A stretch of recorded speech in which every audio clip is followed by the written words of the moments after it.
Our story begins in 1754 with a global conflict that would fundamentally reshape North America.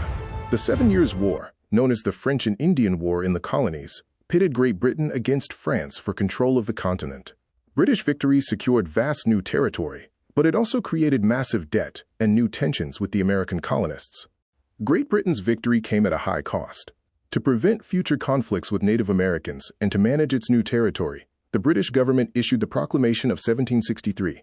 This act forbade colonists from settling west of the Appalachian Mountains, sparking widespread resentment among those who felt they had earned the right to expand. With war debts mounting, Parliament passed a series of acts designed to raise revenue from the colonies. The Sugar Act of 1764 and the Stamp Act of 1765 were the first direct taxes on the colonists. The cry, "No taxation without representation," became the rallying cry for a growing resistance movement. As tensions escalated, the presence of British troops in colonial cities became a flashpoint. On March 5, 1770, a crowd of colonists in Boston confronted British soldiers. In the ensuing chaos, the soldiers fired into the crowd, killing 5 people. This event, known as the Boston Massacre, was a powerful piece of anti-British propaganda. In 1773, Parliament passed the Tea Act, granting a British company a monopoly on tea sales in the colonies. Colonists saw this as another attempt to undermine their rights. In a defiant act of protest, a group of colonists disguised as Native Americans boarded a ship and dumped 342 chests of tea into Boston Harbor. In response to the Boston Tea Party, Parliament passed a series of harsh laws known as the Coercive Acts, or Intolerable Acts, to the colonists. These acts closed Boston Harbor, revoked Massachusetts's charter, and allowed British officials to be tried in Britain. This was the final straw, pushing the colonies closer to a unified resistance. In September 1774, delegates from 12 of the 13 colonies met in Philadelphia for the First Continental Congress. They debated how to respond to the Intolerable Acts. While they did not yet seek independence, they agreed to boycott British goods and to prepare for a defensive war. On April 19, 1775, British troops marched to seize colonial military supplies in Concord. They were met by local Minutemen in Lexington. A shot was fired, though its origin is unknown, and the Revolutionary War officially began. This conflict, the shot heard round the world, marked the irreversible break between Britain and its colonies. Despite the outbreak of war, many colonists still hoped for reconciliation.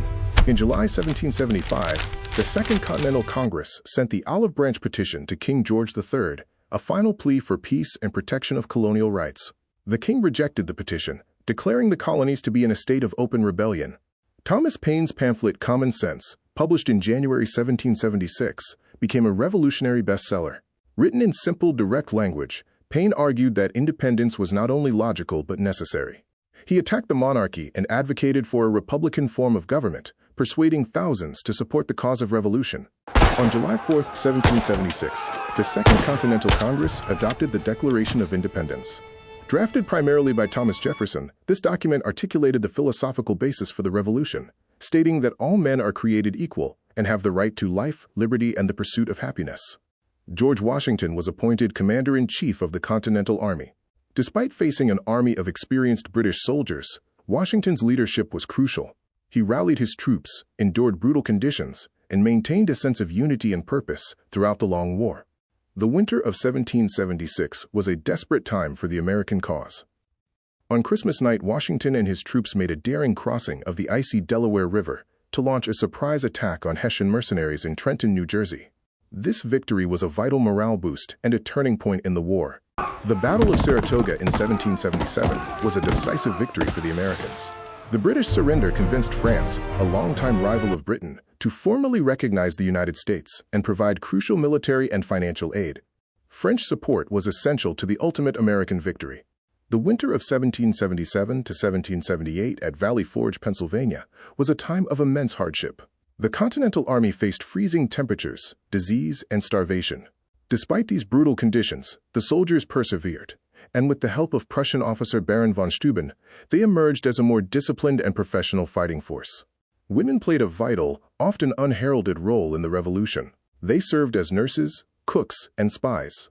Others managed farms and businesses while the men were at war. Women like Deborah Sampson even disguised themselves as men to fight, demonstrating their commitment to the cause of independence. In 1781, with the help of the French Navy, American and French forces trapped British General Cornwallis and his army at Yorktown, Virginia. After a 3-week siege, Cornwallis was forced to surrender. This decisive victory marked the end of major fighting in the American Revolution. In 1783, the Treaty of Paris was signed, officially ending the Revolutionary War. Great Britain formally recognized the independence of the United States and ceded territory stretching from the Atlantic Ocean to the Mississippi River. The newly formed nation now had to face the difficult task of governing itself. The new nation's first government was established by the Articles of Confederation. This created a weak central government with most power residing in the states. The government could not tax, raise an army, or regulate trade, leading to a host of economic and political problems. The weaknesses of the Articles of Confederation became painfully clear during Shays' Rebellion in 1786. Daniel Shays, a farmer and former soldier, led an armed uprising against the government in Massachusetts. The rebellion exposed the central government's inability to maintain order, convincing many leaders that a stronger national government was needed. In 1787, delegates from the states met in Philadelphia to revise the Articles of Confederation. Instead, they decided to create an entirely new government under a new constitution. James Madison, known as the father of the Constitution, led the effort to create a strong, stable, and lasting government. A major point of contention was how to represent the states. The Virginia plan favored large states with a population-based legislature, while the New Jersey plan favored small states with equal representation. The Great Compromise created a bicameral legislature with a Senate, equal representation, and a House of Representatives, population-based. Another divisive issue was slavery. Southern states wanted slaves to be counted for representation, but not for taxation. The 3/5 Compromise decided that 3/5 of the slave population would be counted for both purposes, a controversial decision that enshrined slavery into the Constitution. The Constitution established key principles to prevent tyranny. It created a system of checks and balances, where each branch of government could limit the power of the others. It also embraced federalism, dividing power between the national and state governments, to ensure a balance of authority. Once the Constitution was drafted, it had to be ratified by the states. This led to a fierce debate between the Federalists, who supported the new government, and the Anti-Federalists, who feared a powerful central government and the lack of a Bill of Rights. The debate played out in essays and public forums across the nation. To address the anti-Federalist concerns, Federalists promised to add a Bill of Rights to the Constitution. In 1791, the first 10 amendments were ratified.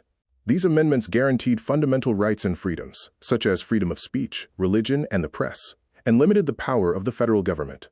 George Washington was unanimously elected the first president of the United States.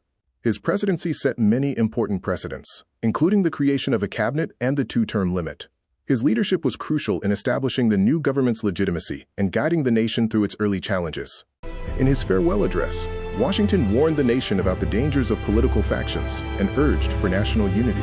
He also cautioned against forming permanent alliances with foreign nations. His advice would influence American foreign policy for generations. This period transformed American history. The French and Indian War led to British taxation, sparking colonial protest. These protests escalated into the Revolutionary War, culminating in the Declaration of Independence and victory at Yorktown. The weak Articles of Confederation were replaced by the Constitution, creating a new republic founded on liberty and self-governance. The founding of the United States was a complex and challenging process. The ideas of liberty and republicanism laid the foundation for the nation we know today. Thank you for watching and learning with us. If you want to support more educational history content, please consider joining our community on Patreon.